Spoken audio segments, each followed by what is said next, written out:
Olá, no programa de hoje falaremos sobre o atendimento escolar ao adolescente em conflito com a lei.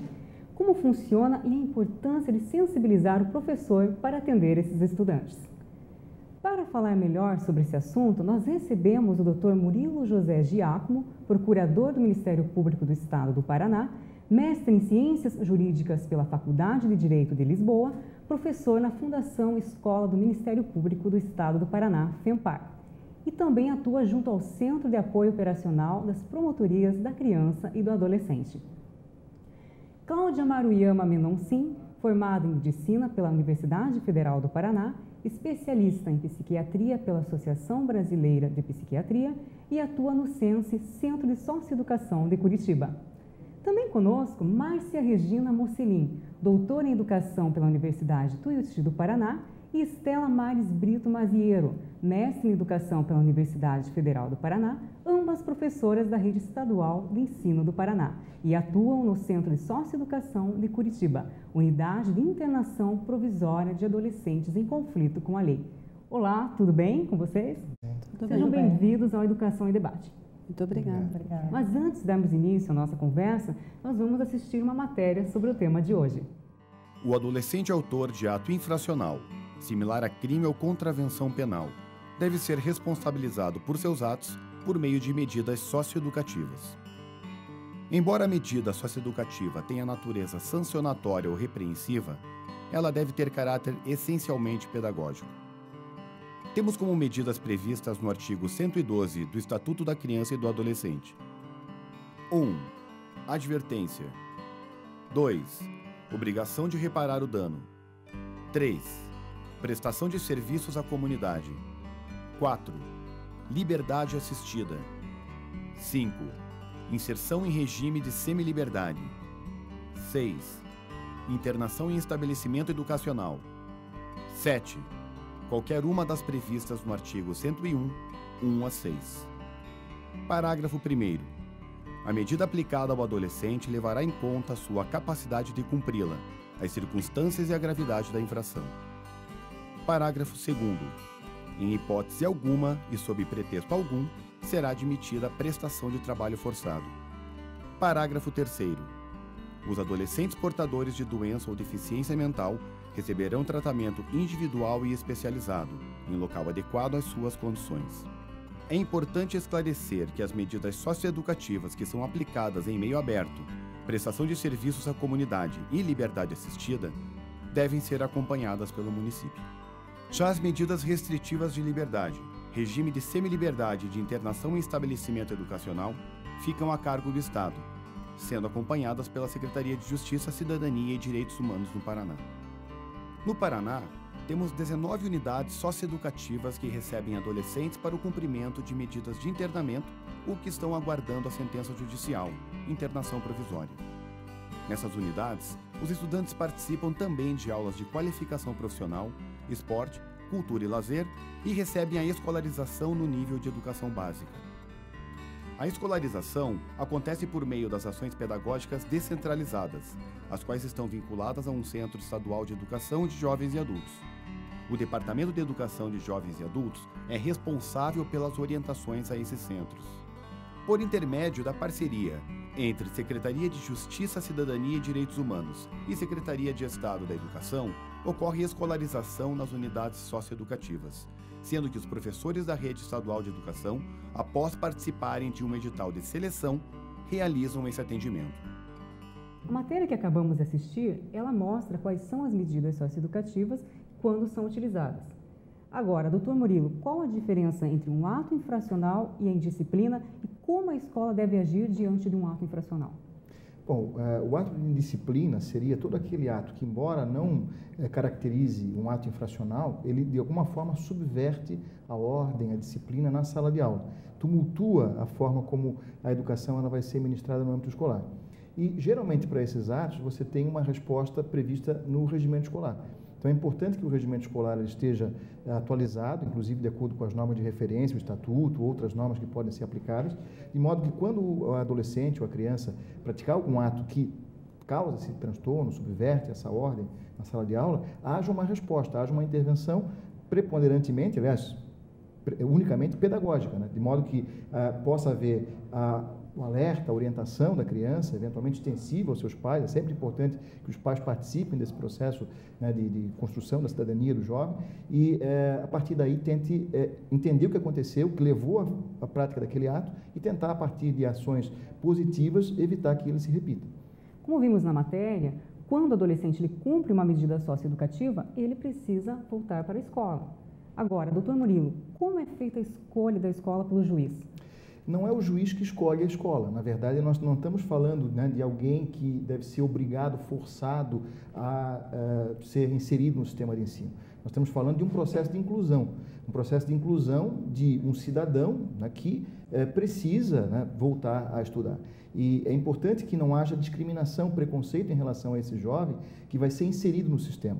Ele precisa ser bem acolhido, ele precisa ser bem recebido pelo sistema para que ele possa ter continuidade aquilo que já vem sendo trabalhado com ele lá na unidade. Ou mesmo aqueles que eventualmente não são egressos de uma unidade de internação, estão fora da escola por qualquer razão, eles têm que ser incluídos no sistema porque a educação é um direito de todos, né? E é fundamental que esse jovem ele possa ser inserido de acordo com os parâmetros que são estabelecidos para todos os jovens, né? Mais próximo da residência, é importante que haja profissionais qualificados nesse processo de acolhida do jovem no sistema de ensino, para que ele não se sinta excluído, para que ele possa ter aproveitamento, né? Não basta a inserção, ele tem direito de acesso, de permanência, mas sobretudo de sucesso, né? Então é importante que ele possa, a partir do momento da inclusão, ser bem recebido, ter um bom aproveitamento, ter também um trabalho com a família, para que a família dê um suporte à escola nesse processo de orientação ao jovem. A educação é uma tarefa que também incumbe à família, né? Não pode ser delegada pura e simplesmente à escola, e evidentemente o compromisso de todos é com o sucesso, para que ele possa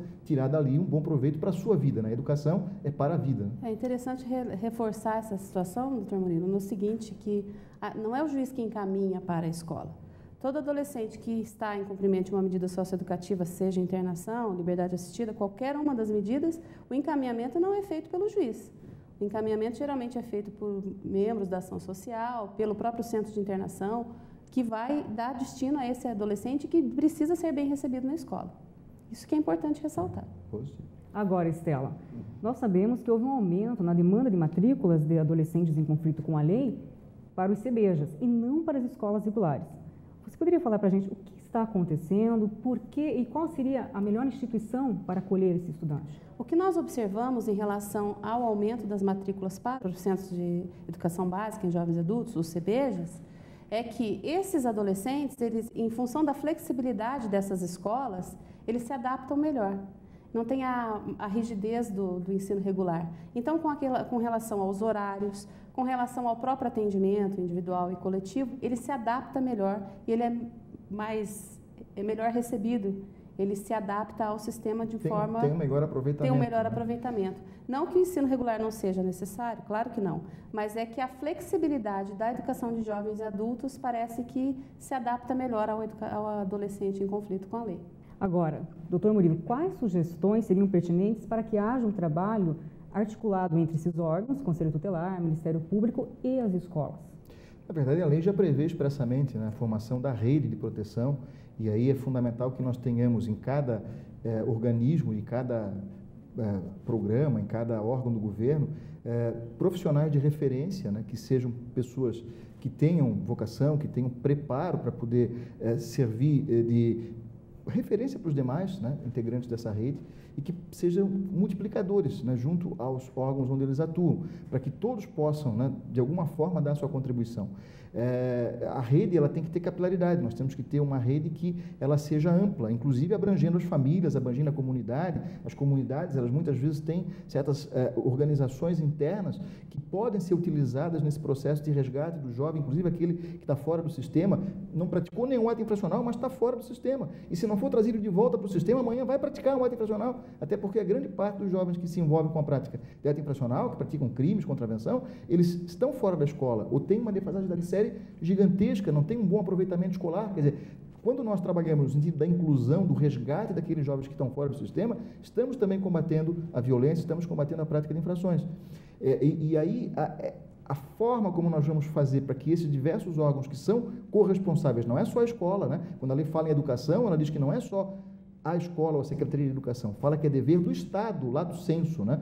E aí o Estado vai incluir a saúde, a assistência social, outros órgãos públicos, que vai ter que se organizar, como eu falei, definir, né, referenciais, né, dentro de si, estabelecer fluxos e protocolos, para que quando surgir algum problema, já se saiba rapidamente a quem recorrer para solucionar o problema. E, de preferência, trabalhar com prevenção, né? Até porque o melhor é prevenir do que tentar apagar incêndio depois que já aconteceu o problema. É importante lembrar que essa questão, o SINASE ele fala da incompletude institucional, justamente porque quando você precisa do outro, a educação, a escola precisa da saúde, ela tem esse elo fortalecido nessa rede de proteção. Então, ela vai buscar essa ajuda. Ela vai buscar a ajuda da Defensoria, ela vai buscar a ajuda dos órgãos que fazem parte dessa rede de proteção. E não é porque a escola é estadual, né, que nós temos que também rotular o aluno que é aluno de uma escola da rede estadual, que nós vamos deixar de acessar a rede de proteção que é municipal.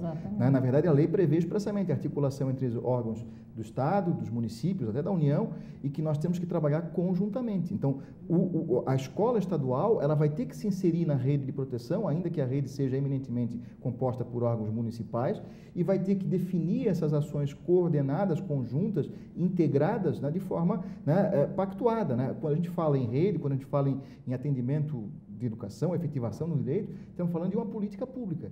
E uma política pública que é eminentemente intersetorial e uma política pública que é um grande combinado entre os diversos atores que são corresponsáveis pela execução da política.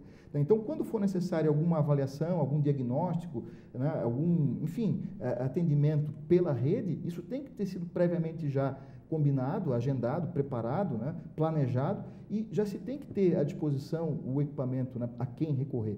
E isso pode ser alcançado facilmente, basta que haja, né, como diz a lei, a criação de certos espaços intersetoriais locais para discussão de problemas, para definição de papéis, para articulação de ações, definição de fluxos e protocolos que, entre os diversos órgãos, devem se estabelecer. E claro que a escola, ela tem que se integrar a esses equipamentos, tem que integrar a esses mecanismos, porque ela não pode querer ser uma ilha, né, no meio de um oceano, né, de caos, né? Ela tem que dar sua colaboração e também poder contar com a colaboração dos demais. Ok, doutor Murilo. Agora, em relação à afetividade, à saúde e também à criação de vínculo, como é feito o atendimento a esses adolescentes e à família desses adolescentes, doutora Cláudia? Então, no Centro de Socioeducação, nós temos uma equipe multidisciplinar, né, com psicólogos, assistentes sociais, médico, pediatra, algumas unidades com médico psiquiatra, profissionais de enfermagem, auxiliares de enfermagem, e dependendo da necessidade de cada adolescente, nós também podemos trabalhar com a rede de saúde. Né? Então, dependendo da necessidade, esse adolescente ele pode, nós podemos acionar a unidade de saúde para a realização de exames, de especialistas, de outros atendimentos. Não, eu acho que o que é importante é que aquilo que é feito na unidade de internação, né, socioeducativa, que ela tenha continuidade lá fora. Isso. A gente não pode restringir o atendimento, especialmente um atendimento de qualidade, nas unidades de socioeducação. Nós temos que ter um atendimento que, a gente tem que lembrar, o tempo de permanência dele numa unidade de internação é muito curto. O resto da vida dele vai ser lá fora e junto à sociedade. E nós temos que dar continuidade. Por isso que a lei fala articulação, integração operacional. E é importante que quando o adolescente está dentro da unidade, ele tenha, né, já feito certas amarrações lá fora, para que quando ele sair, e ele vai sair amanhã ou depois, ele possa já saber a quem recorrer, é aquela história, para qual escola que ele vai, não é o juiz que vai dizer, mas isso tem que ser previamente já definido pelo próprio sistema, de modo que ele seja bem acolhido na unidade, que ele não bata na porta da escola e tenha um não, né, já de cara. Ele tem que saber, e ele, é o que eu costumo dizer, é passar o bastão, e não é jogar pedra, né, é passar o bastão para que quem vai receber esse bastão já saiba, né, que olha, é dessa forma, é assim e tal, e dê continuidade ao atendimento. E aí nós precisamos, como eu falei, né, profissionais de referência, precisamos planejamento para que nós possamos ter êxito no trabalho, porque senão tudo aquilo que é feito numa unidade acaba se perdendo quando ele acaba não tendo para onde ser encaminhado, ter as portas fechadas, a família não o acolhe bem e aí nós não vamos ter êxito. Né? E se perdeu tempo, se perdeu dinheiro, se perdeu o adolescente e isso vai ter reflexo negativo na própria sociedade. Nós temos que entender, se o adolescente ele não recebe o atendimento que ele merecia, né, que ele tinha direito e de uma forma, como eu costumo dizer, transformadora, nós estamos lá para transformar a vida desse jovem, a falta de atendimento, né, ou o mau atendimento vai impactar não só nele, mas na própria sociedade, que é quem vai sofrer consequências daquele jovem que não foi adequadamente, né, ressocializado, como diz a lei, né? Por isso que a gente fala também, né, no sentido mais pedagógico da questão, desde 1990, com todo esse processo de democratização do ensino, da universalização do ensino, que a educação é um compromisso de todos, né? E aí vem bem de encontro a essa questão. São todos integrados. Se um só desses mecanismos que está atrelado à construção dessa cidadania, dessa criança, desse adolescente, se um só desses mecanismos falhar, ele já prejudica todo o restante. Então, não é um trabalho individual, né? Não é um trabalho único, como disse o Dr. Murilo, não pode ser uma ilha isolada, a escola, então ela precisa o tempo todo do auxílio de todos os mecanismos. Agora, a gente sabe também que uma lei, ela não se executa sozinha, dela ser somente, ela é criada e ela, a partir daí então ela funciona. Não, ela precisa de alguém batalhando para que ela realmente funcione. E a escola é um grande motor para que tudo isso aconteça. Então, em todo esse processo, doutora Cláudia, é muito importante o acompanhamento, tem que fazer um diagnóstico, essa questão da saúde. Como que acontece isso então, doutora Cláudia? Então, na verdade, os adolescentes no centro de socioeducação, eles passam por uma triagem, por um profissional de saúde ou por técnico que o atende, e dependendo da necessidade do adolescente, ele pode ser encaminhado para o médico psiquiatra, para o médico pediatra, né, ou para o psicólogo, dependendo da necessidade de cada um. Em casos mais graves, né, nós também contamos com a rede, por exemplo, para em casos de internamentos, de tratamentos fora do ambiente de socioeducação também. Até porque em 2011 teve uma pesquisa do Dr. Gustavo Doria e verificou-se que muitos desses adolescentes eles sofrem de transtornos como TDAH, de conduta ou positivo desafiador. Agora, você poderia falar um pouquinho sobre esses transtornos e como esses transtornos influenciam no comportamento desses adolescentes? Isso. Então, esse estudo que o Dr. Gustavo Doria fez foi um estudo bem interessante. Ele verificou que mais de 80% dos adolescentes do Centro de Socioeducação de Curitiba, naquele momento, eram portadores de algum transtorno psiquiátrico, né? E essas 3 patologias que você me falou, junto com o abuso e dependência de álcool e drogas, eram as patologias predominantes. Então, a identificação dessas patologias acaba sendo muito importante. No geral, eles vêm com alterações comportamentais, tanto de atenção, de rendimento escolar, de dificuldade de respeitar regras. O adolescente ele acaba tendo um comportamento confrontativo com o professor. Ele muitas vezes não consegue respeitar as leis, o próprio espaço. Isso. Mas também precisa, eu diria, tratamento, né? Com tratamento certeza. de saúde, e um tratamento de saúde que tenha continuidade, como eu falei, né? Independentemente dele estar ou não vinculado a uma medida. Né? Não é a medida que vai importar, ele tem que ser tratado, ele tem o direito à educação e à saúde. Então, professora Estela, de que forma o professor deve trabalhar com esses estudantes? Que tipo de atividades eles realizam lá na unidade socioeducativa? Com os estudantes que possuem algum transtorno, que nós temos o atendimento com a doutora Cláudia, nós trabalhamos de forma igual com eles, com todos eles. O que nós temos lá é que a gente trabalha com a educação de jovens e adultos, eles têm a matrícula, eles têm todas as atividades relacionadas às diretrizes, mas com esses estudantes nós temos uma atenção especial com o pessoal da saúde. Por exemplo, a gente tem um caso de um aluno que é laudado em bipolaridade e nós temos que saber como nós vamos atuar com ele dentro do espaço de sala de aula. Aí, para isso, nós temos a ajuda da doutora Cláudia. Mas as atividades dentro da sala de aula são atividades comuns a todos eles, sem distinção. A única questão que nós temos é que a gente tem um amparo do profissional de saúde que nos auxilia como tratar esse aluno em caso de alguma situação de surto, alguma situação diferenciada. Mas as atividades são atividades normais para todos. No que diz respeito ao currículo, né? Então temos todas as disciplinas, português, história, geografia, normal, ensino regular todas normal, as disciplinas da só EJA. que dentro da modalidade da EJA. Né? E claro que dentro do nosso planejamento individual, do nosso planejamento dos professores e também do coletivo, a gente tenta direcionar para que esses estudantes tenham uma diferenciação dentro das suas disciplinas, né? Trabalhando a questão dos direitos humanos, trabalhando a cidadania, todas essas questões que podem trazer de volta a autoestima deles, colocá-los novamente na sociedade como todos os estudantes, né? Então tem essa diferenciação, assim como todas as escolas têm, né? A gente não pode esquecer que dentro do Centro de Socioeducação, ele é um estudante Funciona normal, uma escola. né? Funciona uma escola normal. E toda escola tem todas as suas prerrogativas, o projeto político-pedagógico, todas as atividades, as reuniões pedagógicas, a formação do professor continuada, tudo isso também tem dentro da socioeducação. O trabalho com projetos, a escolarização para os direitos humanos. Então, nós trabalhamos com todas as questões que as escolas da rede pública trabalham.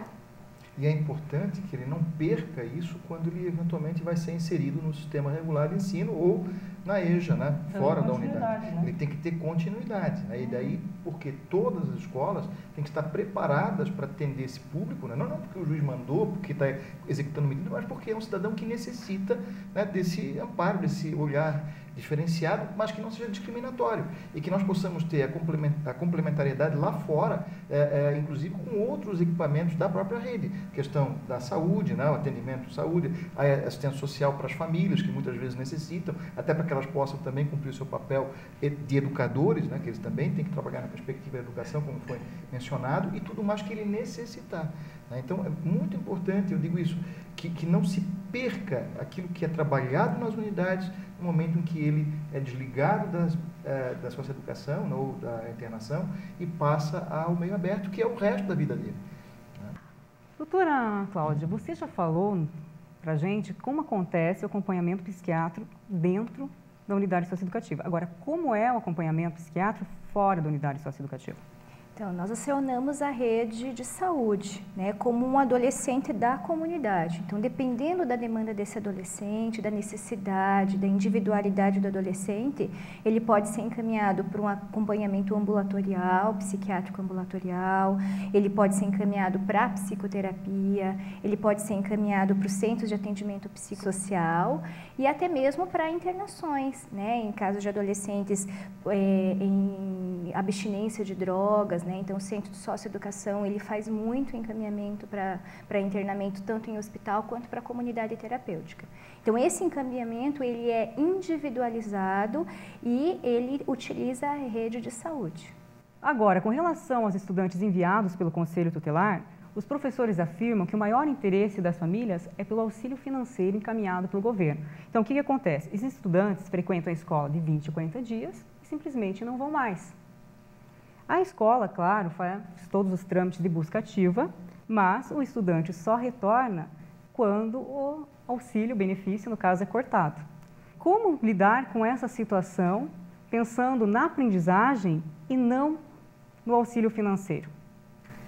Bom, essa é uma questão, acho que é um pouco mais profunda, né? Ela vai um pouco além disso, porque se você perceber na escola regular, por exemplo, o aluno que chega sem o café da manhã, é possível ele ter uma aprendizagem significativa se ele está sentindo fome? É difícil, né?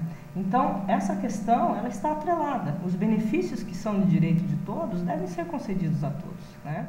E fazer com que esse benefício não seja por si só, ele é somente um benefício, mas que ele está atrelado à educação e que ele precisa dar uma resposta junto com a educação para a melhoria desse aluno, juntamente com a sua família.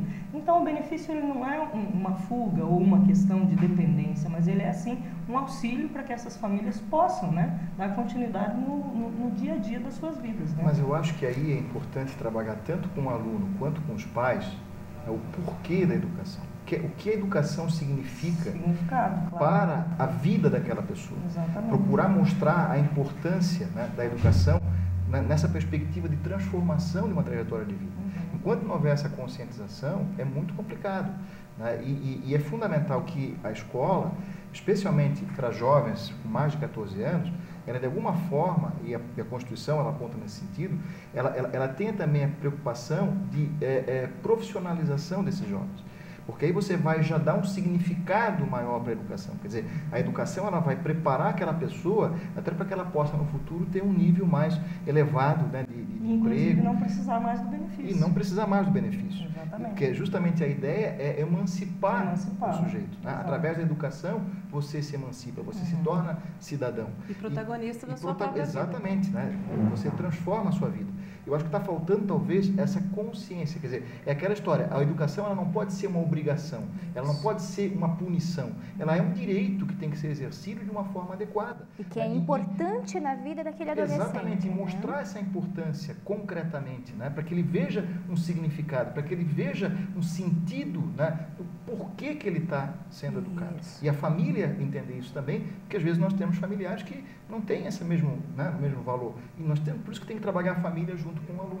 Porque a família tem que ser o primeiro que vai fazer a busca ativa, né? Nem precisa busca ativa, ela vai levar o jovem na escola, vai buscar o jovem na escola, vai falar sobre, né, o aproveitamento do jovem, vai acompanhar o aproveitamento do jovem na escola. E a medida prevista no Estatuto, né, não só a matrícula, né, a obrigação da matrícula, mas a obrigação de acompanhar o aproveitamento escolar do filho. Agora, como é que o pai vai acompanhar o aproveitamento escolar do filho se ele próprio não tem essa consciência, né, e não sabe como fazer? Então, daí a importância de trabalhar mais uma vez em rede, né? E além da questão escola, né? É preciso trabalhar a educação como um todo, mas também, né, saúde, assistência, outras políticas públicas. Vamos para um rápido intervalo e voltamos já já. Fique com a gente.